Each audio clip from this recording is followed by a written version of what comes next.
Hello guys, futuristic सागर YouTube channel के एक और नई वीडियो में आपका एक बार फिर से स्वागत है। आज के इस वीडियो में हम लोग जानेंगे कि जब हम लोग एमटीएफ को जब हम लोग यूज करते हैं तो कौन कौन सी ऐसी कॉमन मिस्टेक्स होती हैं जो हम लोग आमतौर पे करते हैं। आज की इस वीडियो में हम लोग यही सारी चीजें जानेंगे। तो देखिए, अगर सबसे पहले अगर एमटीएफ के बारे में बात करें तो हमारे कुछ परिवार के सदस्यों को अगर न मालूम हो कि एमटीएफ क्या होता है, तो देखिए एमटीएफ का मतलब होता है मार्जिन ट्रेडिंग फैसिलिटी। अब इसके अंदर आपको जिस भी आप ब्रोकर से आप जब ट्रेड करते हैं तो फिर वहाँ पे आपको लेवरेज दिया जाता है, वहाँ पे आपको मार्जिन अवेल कराया जाता है, जिसके अंदर आप एमटीएफ को यूज़ करके आप एक्स्ट्रा मार्जिन से आप इसके अंदर ट्रेड कर सकते हैं। अगर मान लीजिए आपके पास आपको अगर 2x का अगर आपको लेवरेज मिल रहा है और आपके पास 10,000 रुपये हैं आपके अकाउंट में अवेलेबल और आपको 2x का अगर लेवरेज मिल रहा है तो फिर वहाँ पे आपका जो मार्जिन हो जाएगा वो 20,000 का हो जाएगा। इस तरीके से एमटीएफ काम करता है। अब देखिए, ये जानना काफ़ी ज़्यादा ज़रूरी होता है कि कौन-कौन सी ऐसी मिस्टेक्स होती हैं जो हम लोग आम तौर पे करते हैं। ये तो मैं बताऊँगा और साथ में मैं आपको बताऊँगा कि कौ कैसे हम लोग एमटीएफ के अंदर हम लोग स्टॉक्स को परचेज़ कर सकते हैं। ये सारी चीज़ें आज की इस वीडियो में मैं आपको बताऊँगा। तो देखिए, अगर सबसे पहले अगर हम लोग मिस्टेक के बारे में बात करें तो देखिए आम तौर पे जो सबसे पहला मिस्टेक लोग करते हैं वो ये है कि ओवर लेवरेज करना। यानी कि बहुत ज़्यादा मार्जिन को लेना। देखिए, आप बहुत ज़्यादा आप अगर मार्जिन को लेंगे एमटीएफ की मदद से तो फिर वहाँ पे आपके लिए नुकसानदेह है। क्यों? क्योंकि आपके पास मान लीजिए आपके पास 1 लाख रुपए है और आपने अगर 5 गुने का अगर आपने जो है लेवरेज लिया है तो फिर वहाँ पे अगर 10% किसी भी स्टॉक के अंदर गिरता है तो फिर आप कैपिटल तो फिर लॉस में हो जाएगा ना। तो इसलिए कभी भी ओवर लेवरेज नहीं लेना चाहिए। इतना लीजिए कि जितना आपको समझ में आए कि हाँ भाई, इतने से हम इतना पैसा अर्न कर लेंगे या फिर प्रॉफिट हम उतना करके हम उसमें से एग्जिट कर जाएंगे। इस तरीके से आपको लेना है। और जो दूसरा कॉमन मिस्टेक है वो ये है कि लोग जो है एमटीएफ के अंदर बहुत ज़्यादा जो है अग्रेसिवली बाइंग करते हैं। अग्रेसिवली बाइंग मत कीजिए, प्री प्लान्ड तरीके से कीजिए कि कैसे आपको अपने पोर्टफोलियो के अंदर मैनेजमेंट करना है। एमटीएफ लेना बुरा नहीं है, लेकिन आपको एमटीएफ को जब भी लेना है तो फिर आपको प्री प्लान्ड तरीके से लेना है कि भाई एमटीएफ अगर हम ले रहे हैं तो फिर हम लोग को कैसे कैसे हम लोग अपने मनी को मैनेजमेंट करेंगे कि हमारा जो पोर्टफोलियो है उसके ऊपर कोई खास असर ना पड़े अगर हमारा वो स्टॉक अगर गिरता है तब पर भी। और जो तीसरा कॉमन मिस्टेक है वो ये है कि स्टॉप लॉस को ना लगाना। देखिए, जब आप एमटीएफ के अंदर जब आप बाइंग करते हैं तो फिर आपको स्टॉप लॉस लगाना ज़रूरी होता है।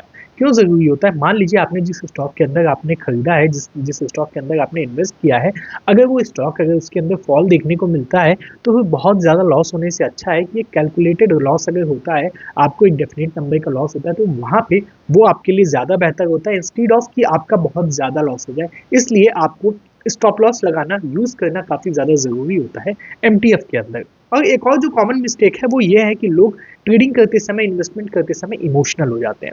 देखिए, ट्रेडिंग और इन्वेस्टमेंट करते समय बिल्कुल भी इमोशनल नहीं होना है, दिल से नहीं करना है ट्रेडिंग और इन्वेस्टमेंट, दिमाग से करना है। आपको समझना होगा कि आपको इमोशनल बिल्कुल भी नहीं होना है। अगर आप इमोशनल होते हैं ना तो फिर आपके अंदर ये होता है कि यार अब लॉस हो रहा है तो हो सकता है कवर कर जाए।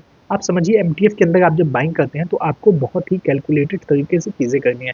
प्रॉफिट हो रहा होता है तो ज़्यादा लालच भी नहीं करना है, तुरंत आपको अपने जो आपने डिज़ायर्ड आप टारगेट लेके चले थे, अगर वो टारगेट अचीव हो जाता है तो फिर वहाँ पे आप अपने स्टॉक्स को आप बेच दें या फिर उसके अंदर से आप एग्जिट ले लें। अब बात ये है कि हम लोग अगर एमटीएफ को अगर यूज़ करना चाहें तो फिर हम लोग कैसे कर सकते हैं। आइए आपको मैं लेके चलता हूँ अपनी लैपटॉप की स्क्रीन पे और मैं आपको बताता हूँ डिटेल में। तो एमटीएफ को इलस्ट्रेट करने के लिए मैं यहाँ पे धन प्लेटफॉर्म को यूज़ कर रहा हूँ जो कि web.dhan.co है।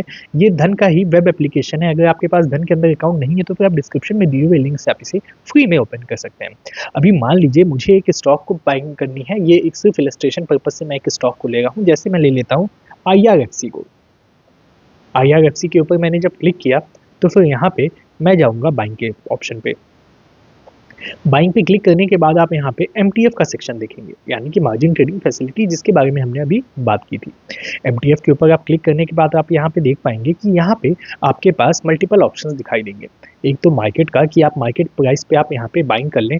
यहाँ पे आपको लेवरेज भी पता चलेगा कि कितना आपको यहाँ पे लेवरेज मिलता है। आमतौर पे अलग अलग स्टॉक पे अलग अलग आपको लेवरेज मिलता है। इसके अंदर 2.68x का यहाँ पे आपको लेवरेज मिल रहा है।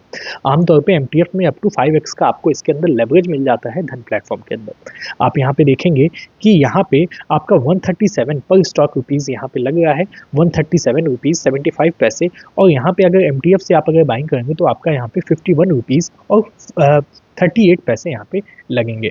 यहाँ पे आपके पास मल्टीपल ऑप्शंस मिल जाते हैं। इंस्टेंट बाई पे क्लिक करने के बाद आपकी बाइंग इंस्टेंट हो जाएगी और लिमिट पे अगर आप क्लिक करेंगे तो फिर यहाँ पे आपको अगर कोई लिमिट ऑर्डर अगर आपको सेट करना है कि भाई इस प्राइस पॉइंट पे अगर वो पहुंच जाता है तो फिर वहाँ पे वो आपका एग्जीक्यूट हो जाए तो वो भी आप कर सकते हैं।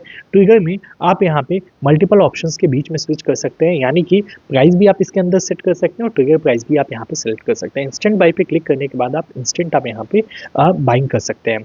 इसके अलावा आप यहाँ पे देखेंगे फंड्स एस्टिमेटर के अंदर, तो फिर यहाँ पे आपको जो एस्टिमेशन है कि आपने जितनी क्वांटिटी ले रहे हैं, ट्रेड वैल्यू क्या है ना, आपके जो है फंड्स हैं कितने, ये सारी चीज़ें ट्रांजैक्शन का जो है आपको एस्टिमेट यहाँ पे लगेगा, सारे टैक्सेस आपको, ये सारी चीज़ें आपको इन ब्रीफ यहाँ पे आपको देखने को मिल जाएगा। इंस्टेंट बाई करते ही आप यहाँ से इंस्टेंटली आप इसके अंदर बाइंग कर सकते हैं एमटीएफ की मदद से। तो उम्मीद करता हूँ आप समझ गए होंगे कि कौन सी ऐसी कॉमन मिस्टेक्स होती हैं जिसे हमें अवॉइड करना है एमटीएफ के अंदर इन्वेस्ट या फिर ट्रेड करने से पहले। तो उम्मीद करता हूँ आपको वीडियो पसंद आई होगी। अगर वीडियो पसंद आई होगी तो इस वीडियो को लाइक कीजिएगा। कोई भी डाउट्स या फिर सजेशन होंगे तो फिर नीचे कमेंट बॉक्स में जरूर से कमेंट कीजिएगा। सब्सक्राइब करके ऑल नोटिफिकेशन के ऊपर क्लिक कर दीजिएगा फाइनेंस और स्टॉक मार्केट से रिलेटेड इन्फॉर्मेटिव वीडियोस देखने के लिए।